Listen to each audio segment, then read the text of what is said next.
Panorama, paciencia para la gente, paciencia. Vamos a hablar acerca de lo que dejó en la apertura de sesiones en el Congreso, el discurso del presidente Javier Milei. Ayer hablábamos con un analista, escuchamos la palabra también de un diputado de la oposición. Vamos a hablar con el senador por la Libertad Avanza, Pablo Servi. Pablo, ¿cómo te va? Bienvenido, buen día, gracias por atendernos. ¿Cómo tomaste la palabra del presidente Milei? Nombró y mencionó la provincia de Neuquén, habló de Vaca Muerta en un momento de su discurso. ¿Cómo lo analizás? Sí, buenos días, ¿qué tal? Un saludo para toda la audiencia y gracias por el espacio.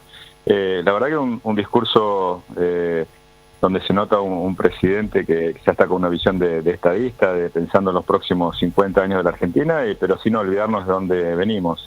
Comenzó diciendo o resaltando el panorama que le tocó cuando él asumió, ¿no? Casi teniendo que evitar una hiperinflación por la situación en que había quedado el país, y a partir de las medidas que se tomaron, el ajuste que se hizo, el esfuerzo que hicimos todos los argentinos, poder encaminar la economía, y hoy ya pensando en las reformas y en las que necesita, como decía, el país para encarar los próximos 50 años, y en ese sentido un nombramiento especial de Neuquén desde el punto de vista de Vaca Muerta y la posibilidad de generar hacia el 2030-2031 alrededor de 50.000 millones de dólares de exportación. Y resaltaba que hoy Argentina, el total de sus exportaciones son 80.000 millones de dólares, y solamente Vaca Muerta representaría 50.000 para dentro de 4 o 5 años. Así que la verdad que un horizonte muy auspicioso para la región en ese sentido, y también con lo que decía que Neuquén se va a transformar en una de las grandes metrópolis de la Argentina,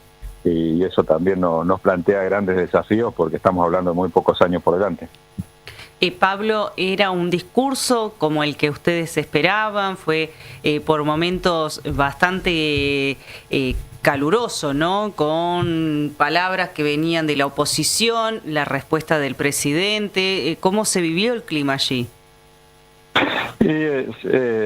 También hemos vivido otros discursos donde ha sido increpado el presidente, y creo que hoy lo que se nota es el cambio de época, y que ya el kirchnerismo dejó de tener, bueno, el caso del Senado, que era el que tenía control todavía, lo ha dejado de tener, y en general se han dado cuenta que está dividido lo que es el peronismo del kirchnerismo, así que eso se denota claramente, y más allá de por ahí lo que resaltaba unas pocas personas, en el ambiente se notaba que hay un cambio de época, de tantos años de haber tenido el dominio y el manejo del Congreso por parte del kirchnerismo. Ahora haberlo perdido realmente era algo que se veía, y bueno, y también el tipo de descalificaciones o agresiones no se discutían ideas, no se discutían números, sino que eran insultos o algún tipo de descalificación hacia la figura del presidente o de su entorno, y bueno, el presidente ya sabemos cuál es su estilo, también él contesta, y con mucho nivel, ¿no? Porque a veces le planteaban ciertas cuestiones o ciertos conceptos y se lo devolvía con un conocimiento muy amplio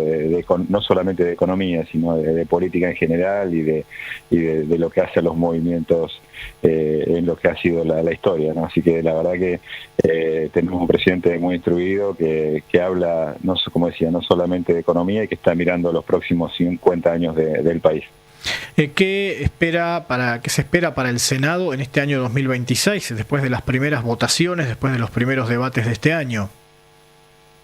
Y la verdad que ha sido muy productivo. De hecho, esta última semana en el Senado hemos tenido 3 sesiones. Creo que es récord, nunca en la historia había habido en el Senado tantas sesiones seguidas, y pudiendo avanzar con leyes y medias sanciones de proyectos muy importantes para esta transformación que decía, ¿no? Ya lo de la modernización laboral, el acuerdo con Unión Europea, Mercosur, van en línea con los ejes que plantea el presidente. Trabaja en la competitividad, en ser más competitivos hacia adentro, y generar empleo privado y registrado, que eso es lo que contiene la modernización laboral, que básicamente apunta a la registración, a aclarar los tantos, y que el 43% de los trabajadores que hoy están en negro sean registrados. Pero por otro lado también contempla el capítulo del RIMI, que ya tiene una baja impositiva, unos incentivos a aquellos que inviertan, que generen empleo, así que va en esa línea. Y por otro lado el acuerdo Unión Europea-Mercosur, que va en línea con otro de los ejes que también planteó el presidente en su discurso, que es la apertura al mundo, que podamos ser fuerte en lo que somos competitivos, poder agregar valor en lo que somos competitivos y por otro lado ser parte del mundo. Nombraba, creo que estamos ante una posibilidad histórica. Nosotros perdimos muchas oportunidades, no fue en la Segunda Guerra Mundial y en los 80 de no alinearnos con el mundo en la Guerra Mundial, esa famosa neutralidad que teníamos y que le terminamos vendiendo a los nazis y a los aliados alimentos, nos terminó repercutiendo y costando muy caro. Hoy creo que tenemos la oportunidad de estar dentro de un nuevo orden en el mundo y creo que Argentina puede ser protagonista del nombrado por los bienes o los recursos que tiene el país, pero también por la ubicación estratégica que eso nos posiciona muy bien para ser parte del mundo desarrollado e integrado. Pablo, justo te estamos empezando a perder la conversación, te pedimos si te podés acercar a alguna ventana para seguirte escuchando mejor. Quería consultarte, ya que hablas del mundo, de las guerras, ¿puede afectar a Argentina estas alianzas que tiene estratégicas con Estados Unidos, con Israel, a raíz de estos conflictos bélicos que se vienen dando en las últimas horas? Yo creo que más que afectarnos nos posiciona dentro de un esquema o un nuevo orden, como decía, en el mundo, ¿no? El Occidente se está alineando hacia un ordenamiento y en ese sentido creo que estamos en un muy buen lugar, como decía antes, de lo estratégico, pero también desde los recursos que tenemos. Va a pasar a ser importante la energía, por ejemplo, y la posibilidad ahora con el GNL, donde Europa u otros mercados se proveían de Medio Oriente.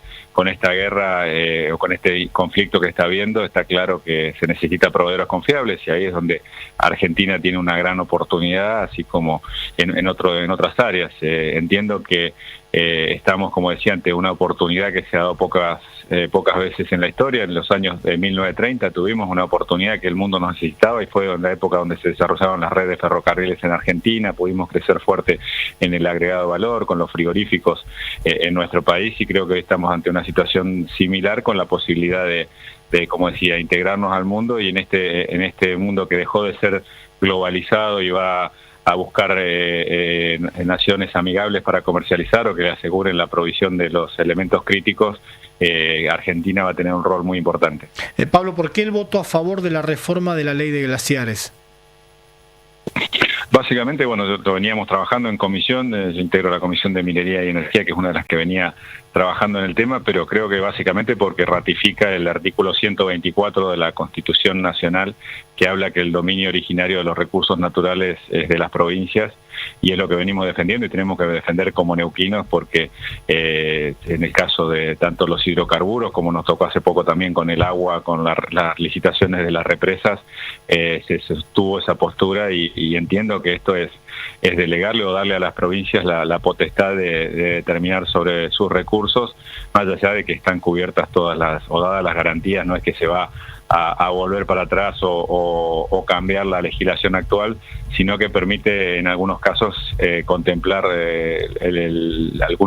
para algunos usos, el caso de la agricultura, el turismo, zonas donde hoy la definición de periglaciares implicaba casi toda la precordillera y terminaba limitando cualquier tipo de actividad que puedan ser las provincias, y con las consultas previas y con los estudios de impacto ambiental quienes determinen cuáles son los glaciares que tienen uso estratégico y sirven para la recarga de agua en los acuíferos, y cuáles por ahí puede ser que no, y que se pueda llegar a hacer algún tipo de actividad.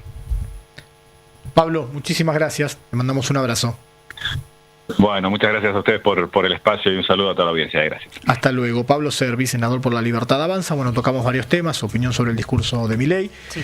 Cómo ve el conflicto internacional, cómo puede llegar a afectar a la provincia del Neuquén, el tema del petróleo y del gas, y también el tema de su voto positivo a la reforma de la ley de glaciares. Hace un ratito hablábamos con un especialista de Greenpeace rechazando esta reforma. Servi es uno de los senadores que votó a favor. Recordemos que ahora el debate pasa a diputados. 8:14 de la mañana.